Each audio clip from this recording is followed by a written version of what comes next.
La guerre finale de One Piece expliquée, l'armée de Luffy. Let's go. Voici l'incroyable armée de Luffy pour la guerre finale de One Piece. Ouais, aujourd'hui on va se projeter des années à venir dans le manga One Piece et s'intéresser à la grande guerre qui va secouer le monde entier et voir à quoi ressemblera l'armée de Luffy. Qui en fera partie? Qui aura quel rôle entre les combattants, les espions, les combats aériens et sous-marins? Qui commandera quelle unité? Et qui seront les alliés de dernière minute? Et peut-être même les traîtres. Après avoir passé en revue tous les personnages pouvant y prendre part, aujourd'hui j'ai voulu faire du One Piece. Et bien évidemment, les acteurs principaux au niveau antagoniste de la guerre, il y aura les Chevaliers Divins, hein. Il y aura les GM les mecs, hein. Il y aura le très grand Singarling Figarland, hein. Parce que beaucoup ont beaucoup trop dormi sur Singarling Figarland, et moi je vous le dis, ce mec-là est un patron qui va couper des têtes. Garling, c'est pas un gentil. Vous voyez l'horrible mid, comment il combat, comment il est nul. Et ben Garling, c'est pas un mid. C'est pas un Mihawk Garling. Garling, c'est un mec, quand il dégaine son épée, c'est pour te découper en deux ou pour trancher ta tête. C'est exactement ce qu'il a fait à l'horrible Don Quichotte Merdgarde. Quand il va combattre des mecs forts, il va les découper, vous verrez. Mélangé à du Kingdom pour prédire au mieux cette armée, en se basant sur les fondamentaux d'un arc de guerre finale de Shonen. Mais il faut commencer tout de suite en répondant aux deux questions les plus importantes sur cette guerre. Sommes-nous sûrs qu'il y aura une grande guerre à la fin du manga? Et quand est-ce qu'elle aura Chidou les mecs, quand il dégaine l'épée, c'est pas pour rien. lieu? En ce qui concerne la première question, l'horrible Iron Parp, on a fait les frais. Hormis le fait que One Piece soit un shonen de type Neketsu, qui finissent généralement par une grande guerre, l'auteur de One Piece a déjà fait comprendre par le passé On remercie le très grand Masashi Kishimoto d'avoir un petit peu démocratisé le bail. qu'elle aura lieu. Dans les dernières paroles de Barbe Blanche, l'empereur avait préparé... Regardez-moi ça. Barbe tranche de viande, hein. Ça n'a rien à voir avec moi. Quand quelqu'un trouvera enfin ce trésor, le monde sera surpris. Oh oui, quelqu'un le trouvera. Ce jour arrive, sans l'ombre d'un doute. Masterclass. prévenu Regardez comment il est pas bien, Pengoku. Regardez comment il est, la fouine. Sengoku qu'une grande guerre allait éclater et que le gouvernement mondial craignait cela. Mais c'est surtout dans l'artbook Eternal Log sorti en 2012 que l'auteur dira que le monde sera renversé à la fin de One Piece et que Marineford ne sera rien à côté des derniers chapitres du manga. Quand on se rappelle de tout ce qu'il s'est produit dans l'arc Marineford, alors on ne peut que être... Mais oui, parce que dans l'arc Marineford, t'avais essentiellement un empereur. T'avais Barbe Blanche. Mais imaginons une guerre avec plusieurs Barbes Blanches. Là, c'est complètement différent. C'est pas la même merde, hein. Plusieurs Barbes Blanches ou équivalents, voire même, éventuellement, certains pourraient être supérieurs. Vous imaginez les combats? Ah, c'est pas la même merde, hein. Quand tu regardes Marineford, tout a été fait pour l'affaiblir, hein. Tu prends une guerre où t'as plusieurs Barbes Blanches qui s'affrontent entre eux, t'auras pas de plan bizarre pour les affaiblir, hein. Et par la suite. D'ailleurs, si vous voulez que je fasse le même concept pour l'armée finale du gouvernement mondial, de Im et des doyens, alors explosez-moi les pouces bleus. Et n'oubliez pas de vous abonner pour ne pas la manquer. L'autre question brûlante reste évidemment quand est-ce que cette guerre éclatera. Dans la communauté, il y a des débats sur la séquence des événements. Mais tout porte à croire que l'affrontement final surviendra après que Luffy et son équipage... Les séraphins adultes, 5 doyens, 5 démons, Im, les chevaliers divins, avec Garling, le malade mental, il y aura Dragon, la marine... Les pirates du monde entier, les armes antiques. Marineford à côté, il faut être honnête, hein. Marineford à côté, c'est surtout Barbe Blanche et les amiraux. C'est pas pareil, hein. Regardez, même Garp, il ne sera même pas là à la fin. C'est annexe maintenant, Garp. Un Garp finito, hein. Et atteint Loftel et découvert l'histoire complète. Encore une fois, selon Barbe Blanche, c'est précisément après la découverte du One Piece que la grande guerre éclatera. Il semble donc évident que cette guerre n'aurait pas lieu avant que les Mugiwara n'atteignent leur destination finale. Rayleigh a souligné Rayleigh, à tous les coups, il y aura Rayleigh, vous vous rendez compte? Vous vous rendez compte, Rayleigh, il peut coucher 100 000 hommes poissons, tac, un clin d'œil. Ah oui les mecs. L'importance de Loftel. C'est là que toute l'histoire prend sens. Luffy doit saisir pleinement son rôle et l'enjeu de son futur combat. Mais ce n'est pas simplement une question d'histoire, c'est aussi une question de timing stratégique pour forger les alliances. Nombreux sont ceux qui hésiteraient à rejoindre Luffy si la course vers Laftel était encore en cours. Et pour qu'une guerre soit véritablement mondiale, il est essentiel que les révélations du siècle oublié soient partagées avec le monde. Pas nécessairement dans les détails, mais suffisamment pour que chacun puisse prendre position. Bien sûr, la force des protagonistes est cruciale. Rayleigh va mourir donc.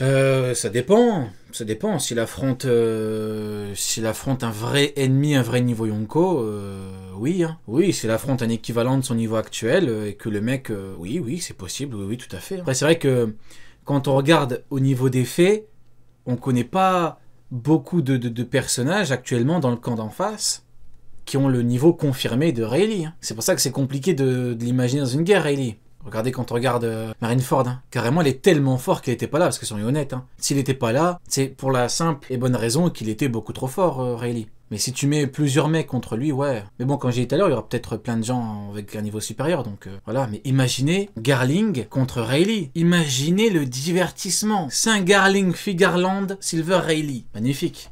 Crucial.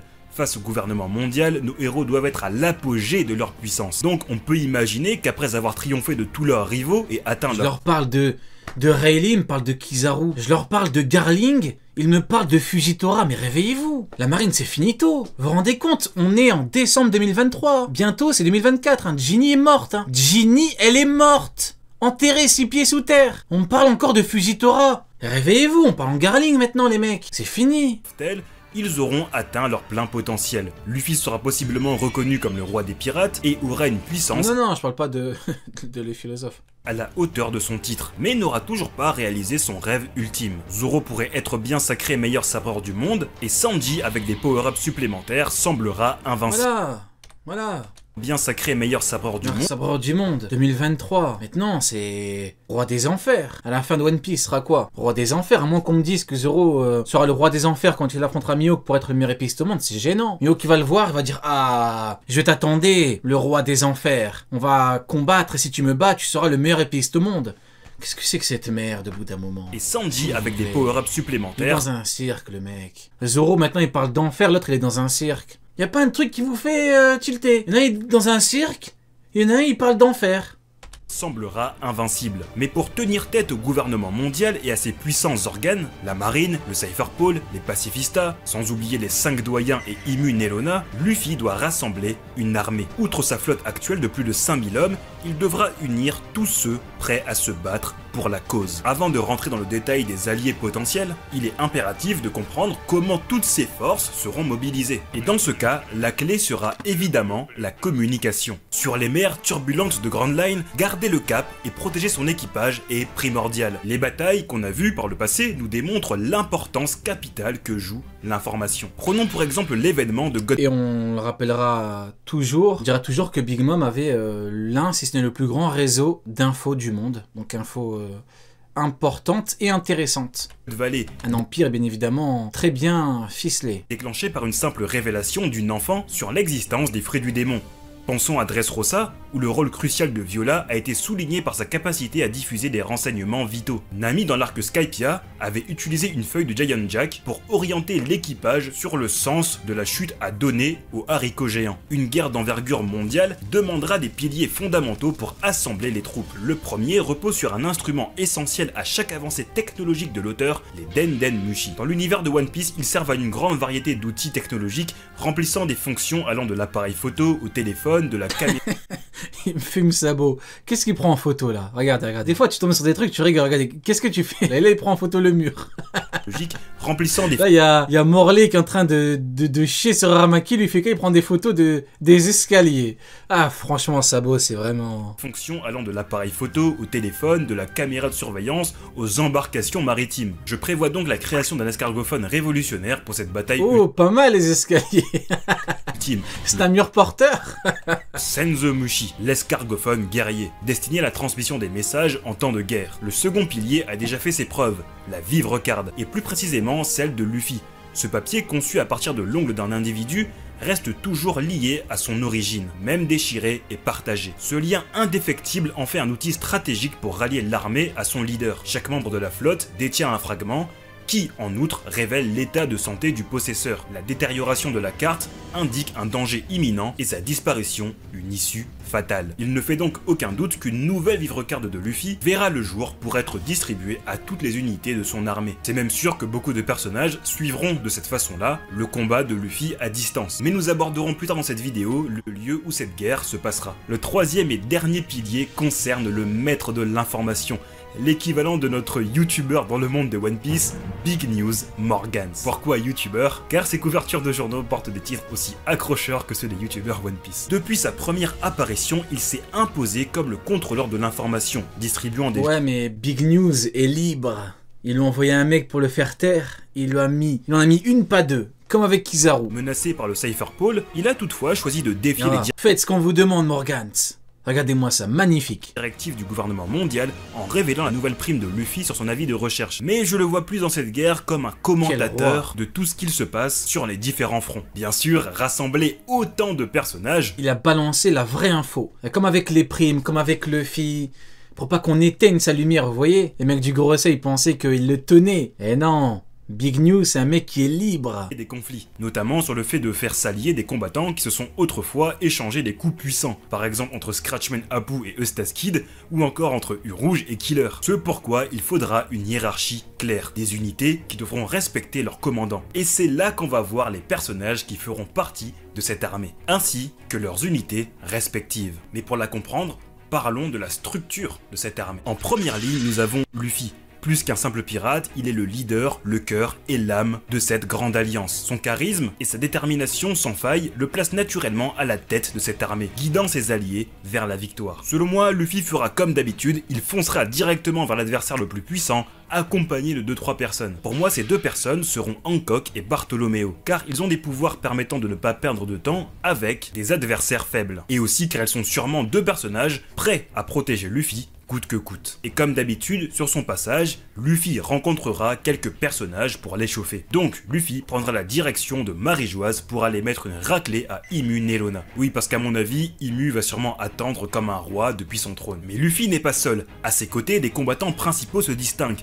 Zoro, Sanji, Jinbei et même... L'horrible Pimbé. L'horrible Pimbé. Moi, j'ai une question à vous poser. On va essayer de parler français, vous voyez, sans trop chier sur Pimbé. Est-ce que par hasard, il ne ferait pas tâche, à minima en tout cas, au niveau de cette lignée? Parce que bon, là, t'as un petit peu, voilà, lui, avec son pouvoir, il bloque et elle te transforme. Bon, si elle croise un mec comme Garling, à mon avis, il risque de lui couper la tête en 2 secondes sans trop perdre de temps. Mais là, Zoro, Sanji, Yamato, Pimbé. Fait pas un petit peu... C'est pas méchant, mais... Voilà, Pimbé, je pense que... Il doit être dans un groupe, voilà. Autre, en tant que 4ème commandant, en toute honnêteté, je vous dirais que c'est un bon 4ème commandant. Vous voyez, chez Big Mom, bah, c'est Snack. Kaido, je crois pas qu'il en est, hein, parce que Yamato, c'est un peu un cas spécial. Mais un petit 4ème, c'est un peu le Vista, quoi. Vous voyez, t'avais Marco, Jose et Vista. Mais bon, là, malheureusement, c'est compliqué. Ou Perospero, voilà, c'est le Perospero. Il a même contourné son mur, tiens. Perospero, il a fait un mur. Il a pété son crâne, Jinbei. Vous vous rappelez l'autre fois, Neil? Neil, quand je disais ça, il voulait pas en parler.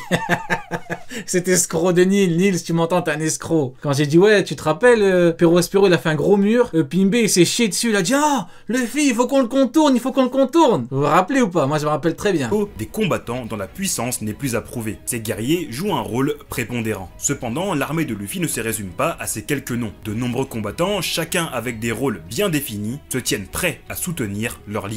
Chaque individu, chaque unité apporte sa pierre à l'édifice pour construire. Ouais, c'est vrai, encore un J-Vista, mais et encore. Hein. Quand tu vois tout ce qui est autour du Big V, tu te dis et encore. Hein.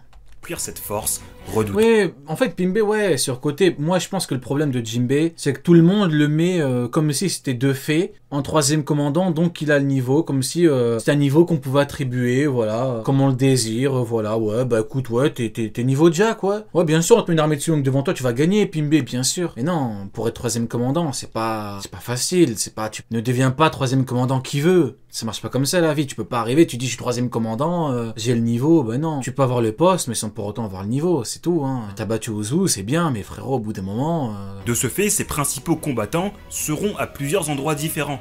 C'est pourquoi je n'ai pas mis les Mugiwara comme allant avec Luffy vers Marie-Joise. Et chaque membre saura exactement où il se situe et quel est son rôle. Mais qui va aller où? Explorons en détail les différentes unités qui composent cette armée.